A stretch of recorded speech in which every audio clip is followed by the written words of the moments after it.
Bab kebiasaan 1, jadilah proaktif. Bagian definisi proaktivitas. Dalam bukunya The 7 Habits of Highly Effective People, Stephen Covey menjelaskan bahwa kebiasaan pertama untuk menjadi pribadi yang efektif adalah dengan menjadi proaktif. Namun, apa sebenarnya yang dimaksud dengan proaktif? Refleksi dari paradigma sosial mutakhir memperlihatkan bahwa kita seringkali ditentukan oleh pengkondisian dan kondisi. Ada 3 buah peta sosial atau teori determinisme yang diterima secara luas untuk menjelaskan sifat manusia. Yang pertama adalah determinisme genetis, yang mengatakan bahwa kakek nenek kitalah yang berbuat begitu kepada kita. Itulah sebabnya kita memiliki tabiat seperti ini. Kakek nenek kita mudah marah dan itu ada pada DNA kita. Sifat ini diteruskan dari generasi ke generasi berikutnya dan kita mewarisinya. Yang kedua adalah determinisme psikis, yaitu yang mengatakan bahwa orang tua kitalah yang berbuat begitu kepada kita. Pengasuhan kita, pengalaman masa kanak-kanak kita, pada dasarnya membentuk kecenderungan pribadi dan susunan karakter kita. Itulah sebabnya kita takut berdiri di depan orang banyak. Begitulah cara orang tua kita membesarkan kita. Kita merasa sangat bersalah jika kita membuat kesalahan, karena kita ingat jauh di dalam hati tentang penulisan naskah emosional kita ketika kita sangat rentan, lembek, dan bergantung.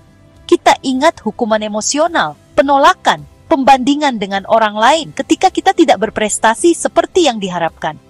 Dan yang ketiga adalah determinisme lingkungan yang mengatakan bahwa bos kita berbuat begitu kepada kita, atau pasangan kita, atau anak remaja yang berandal itu, atau situasi ekonomi kita, atau kebijakan nasional. Seseorang atau sesuatu di lingkungan kita bertanggung jawab atas situasi kita. Masing-masing peta ini didasari oleh teori stimulus dan respons. Gagasan dasarnya adalah bahwa kita dikondisikan untuk berespons dengan cara tertentu terhadap stimulus tertentu, atau biasa disebut dengan model atau sikap reaktif di antara stimulus dan respons. Di antara stimulus dan respons, manusia memiliki kebebasan untuk memilih. Dalam kebebasan untuk memilih, inilah terdapat anugerah ilahi yang menjadikan manusia unik. Selain kesadaran diri, kita memiliki imajinasi, yaitu kemampuan untuk mencipta di dalam benak kita, di luar realitas kita saat ini.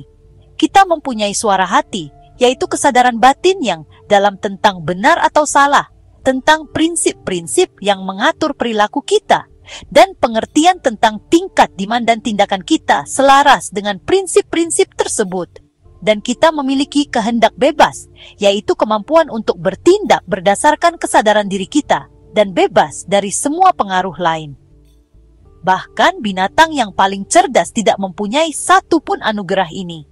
Dengan menggunakan metafora komputer, binatang diprogram oleh naluri dan atau pelatihan.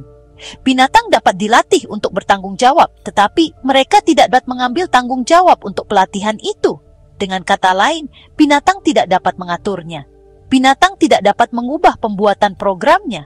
Binatang bahkan tidak sadar akan pembuatan program tersebut. Akan tetapi, karena anugerah manusiawi kita dapat menulis program baru untuk diri kita sendiri yang sepenuhnya terpisah dari naluri dan pelatihan kita. Itulah sebabnya kapasitas binatang relatif terbatas, sedangkan kapasitas manusia tidak terbatas. Namun, jika kita hidup seperti binatang, hanya berdasarkan naluri dan pengkondisian serta kondisi kita, hanya menuruti ingatan kolektif kita pun akan menjadi terbatas. Paradigma deterministik berasal terutama dari studi tentang binatang seperti tikus, kera, burung dara, anjing, dan pada orang yang neurotik dan psikotik. Walaupun studi ini mungkin memenuhi kriteria tertentu dari beberapa peneliti, karena kelihatannya dapat diukur dan diramalkan, sejarah umat manusia dan kesadaran diri kita sendiri mengatakan kepada kita bahwa peta tersebut tidak menggambarkan wilayahnya sama sekali. Anugerah manusiawi mengangkat kita di atas dunia binatang. Sejauh mana kita melatih dan mengembangkan anugerah ini akan memberi kita kekuatan untuk memenuhi potensi manusiawi yang unik. Di antara stimulus dan respons terdapat kekuatan kita yang terbesar, yaitu kebebasan untuk memilih. Definisi proaktivitas. Pengertian proaktivitas lebih daripada hanya sekedar mengambil inisiatif. Kata ini berarti bahwa sebagai manusia, kita bertanggung jawab atas hidup kita sendiri. Perilaku kita adalah fungsi dari keputusan kita, bukan kondisi kita. kita dapat menomorduakan perasaan sesudah nilai. Kita mempunyai inisiatif dan tanggung jawab untuk membuat segala sesuatunya terjadi. Lihatlah kata responsibility yang berasal dari kata responsibility, yaitu kemampuan untuk memilih respons kita. Orang yang sangat proaktif mengenali tanggung jawab itu. Mereka tidak menyalahkan keadaan, kondisi, atau pengkondisian untuk perilaku mereka.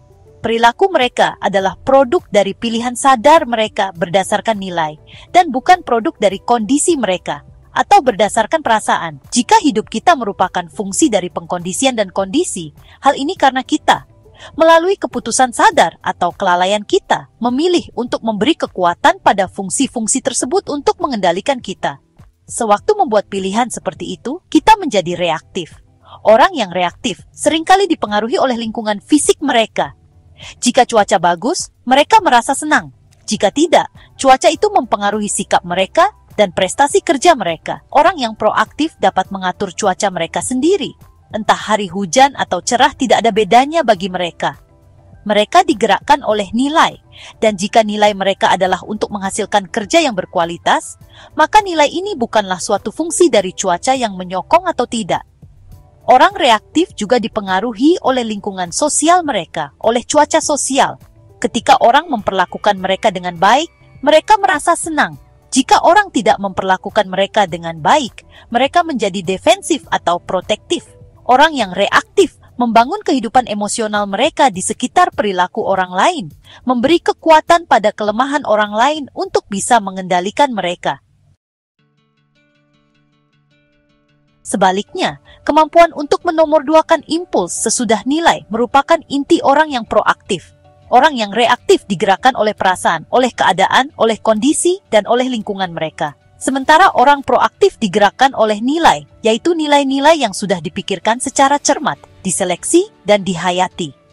Orang yang proaktif tetap dipengaruhi oleh stimulus luar, entah fisik, sosial, atau psikologis. Namun, respons mereka terhadap stimulus tersebut, sadar atau tidak sadar, didasarkan pada pilihan atau respons yang berdasarkan nilai tertentu. Eleanor Roosevelt pernah memukakan, tak seorang pun dapat menyakiti Anda tanpa persetujuan Anda. Atau kata-kata Gandhi, mereka tidak dapat merenggut harga diri kita jika kita tidak memberikannya kepada mereka. Izin yang kita berikan secara rela, persetujuan kita atas apa yang terjadi pada diri kita inilah yang menyakiti kita jauh lebih besar daripada apa yang sebenarnya terjadi terhadap diri kita. Bukan apa yang terjadi pada diri kita, melainkan respons kita terhadap apa yang terjadi pada diri kita lah yang menyakiti kita.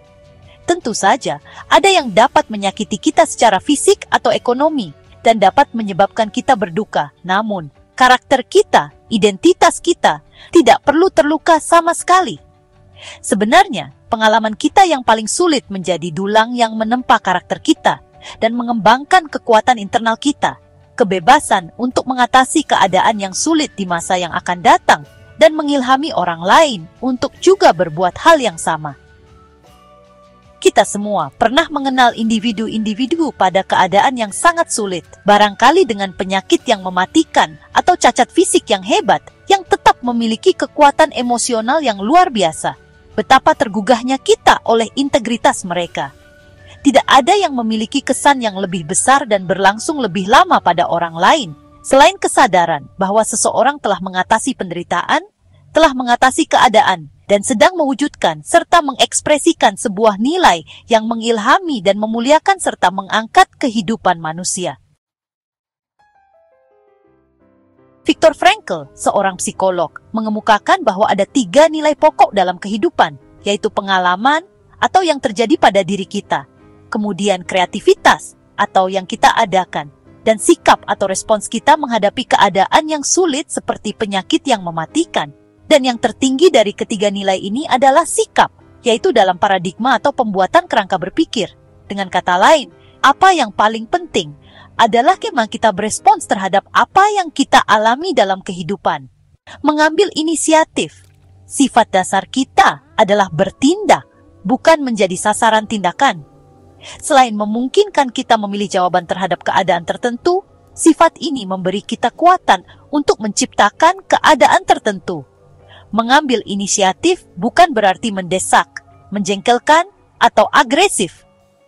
Selama bertahun-tahun, Covey sering menasihati orang-orang yang ingin mendapatkan pekerjaan yang lebih baik untuk memperlihatkan terlebih dahulu inisiatif, yaitu untuk mengikuti tes minat dan bakat, untuk belajar tentang industri, bahkan masalah spesifik yang dihadapi oleh organisasi yang mereka incar, dan kemudian mengembangkan sebuah presentasi efektif yang memperlihatkan bagaimana kemampuan mereka dapat membantu memecahkan masalah organisasi tersebut. Inilah yang disebut penjualan solusi dan merupakan paradigma pokok pada sukses bisnis. Responsnya biasanya setuju. Kebanyakan orang bisa melihat betapa kuatnya cara ini dalam memengaruhi peluang mereka untuk mendapatkan pekerjaan atau peningkatan prestasi. Namun, banyak dari mereka lalai mengambil langkah-langkah yang diperlukan, yaitu inisiatif untuk berhasil. Mereka sering berkata, "Saya tidak tahu harus kemana untuk mengikuti tes minat dan bakat. Bagaimana saya dapat belajar tentang masalah industri dan organisasi? Tak seorang pun mau menolong saya. Saya tidak tahu sama sekali bagaimana membuat presentasi yang efektif." Banyak orang menunggu sesuatu terjadi atau menunggu seseorang untuk mengurus mereka. Tetapi, orang yang akhirnya mendapatkan pekerjaan yang baik adalah mereka yang proaktif, yang menjadi solusi bagi masalah, bukan malah menjadi masalah itu sendiri, dan yang memiliki inisiatif untuk melakukan apapun yang diperlukan, asalkan tetap konsisten dengan prinsip-prinsip yang benar untuk menyelesaikan pekerjaan mereka. Bertindak atau menjadi sasaran tindakan. Jika kita hanya menunggu dan akhirnya menjadi sasaran tindakan, kita memang akan menjadi sasaran tindakan. Pilihan untuk bertindak atau hanya diam, keduanya membawa peluang pertumbuhan dan juga konsekuensinya masing-masing. Ada perbedaan loh, antara cara berpikir positif dan cara berpikir proaktif. Kita harus berani menghadapi realitas, menghadapi keadaan saat ini, dan juga memproyeksikan masa depan. Tapi pada saat yang sama, kita juga punya realitas bahwa kita memiliki kekuatan untuk memilih respons yang positif terhadap keadaan atau proyeksi tadi. Tidak mau menghadapi realitas itu sama aja dengan menerima gagasan bahwa apa yang terjadi di sekitar kita pasti menentukan nasib kita. Bisnis, kelompok masyarakat, bahkan keluarga bisa menjadi proaktif. Mereka dapat menggabungkan kreativitas dan sumber daya dari individu-individu yang proaktif untuk menciptakan budaya yang proaktif di dalam organisasi. Organisasi tidak perlu berada di bawah kekuasaan lingkungan, tetapi organisasi dapat mengambil inisiatif untuk mencapai nilai-nilai dan tujuan-tujuan bersama dari individu-individu yang terlibat. Mendengarkan bahasa kita. Karena sikap dan perilaku kita mengalir dari paradigma kita. Jika kita menggunakan kesadaran diri untuk memeriksa sikap dan perilaku tersebut, kita sering bisa melihat sifat dari peta yang mendasari diri kita. Sebagai contoh, bahasa kita adalah indikator yang sangat real mengenai tingkatan kita memandang diri kita sebagai orang yang proaktif. Bahasa orang reaktif melepaskan mereka dari tanggung jawab. Contohnya, itulah saya, memang begitulah saya sudah ditakdirkan begitu, dan tidak ada yang bisa saya lakukan, atau ia membuat saya begitu marah, saya tidak bertanggung jawab. Kehidupan emosi saya diatur oleh sesuatu di luar kendali saya. Ada juga yang bilang, saya tidak dapat melakukan itu, saya benar-benar tidak punya waktu, sesuatu yang di luar saya, yaitu waktu yang terbatas mengendalikan diri saya. Atau, seandainya saja istri saya lebih sabar. Perilaku seseorang yang lain membatasi efektivitas saya. Bahkan, saya harus melakukannya. Keadaan atau orang lain memaksa saya untuk mengerjakan apa yang saya kerjakan. Saya tidak bebas memilih tindakan saya sendiri. Bahasa yang reaktif. Tidak ada yang dapat saya lakukan. Bahasa proaktif. Mari kita lihat alternatif yang kita miliki. Bahasa reaktif. Ia membuatku begitu marah. Bahasa proaktif. Saya mengendalikan perasaan saya sendiri. Bahasa reaktif, saya harus. Saya lebih suka. Bahasa reaktif, seandainya saja. Saya akan. Bahasa reaktif berasal dari paradigma dasar deterministik, dan seluruh semangatnya merupakan pergeseran tanggung jawab. Saya tidak bertanggung jawab. Saya tidak dapat memilih respons saya. Masalah serius dari bahasa reaktif adalah bahwa bahasa ini menjadi pembenaran ramalan sendiri. Orang jadi lebih merasa dikukuhkan pada paradigma bahwa mereka sudah ditakdirkan. Dan mereka memberi bukti yang menyokong kepercayaan itu. Mereka merasa semakin menjadi korban dan kehilangan kendali, tidak bertanggung jawab atas kehidupan dan nasib mereka. Akibatnya, mereka menyalahkan kekuatan luar seperti orang lain, keadaan, bahkan bintang, untuk situasi mereka sendiri. Bab kebiasaan 1, jadilah proaktif. Bagian definisi proaktivitas dalam buku The 7 Habits of Highly Effective People karya Stephen Covey menekankan bahwa menjadi proaktif berarti memilih untuk hidup dengan kesadaran dan tanggung jawab, bukan hanya bertindak berdasarkan dorongan atau tekanan dari luar. Proaktivitas adalah fondasi utama bagi semua kebiasaan efektif lainnya, karena dari sinilah kita belajar bahwa kendali atas hidup kita dimulai dari diri sendiri. Untuk mendapatkan buku The 7 Habits of Highly Effective People karya Stephen Covey, klik tautan pada deskripsi video ini untuk melakukan pembelian secara online di bellbook.com. Bellbook.com adalah toko buku online yang sudah berdiri sejak tahun 2009 dan melayani pengiriman ke seluruh wilayah di Indonesia.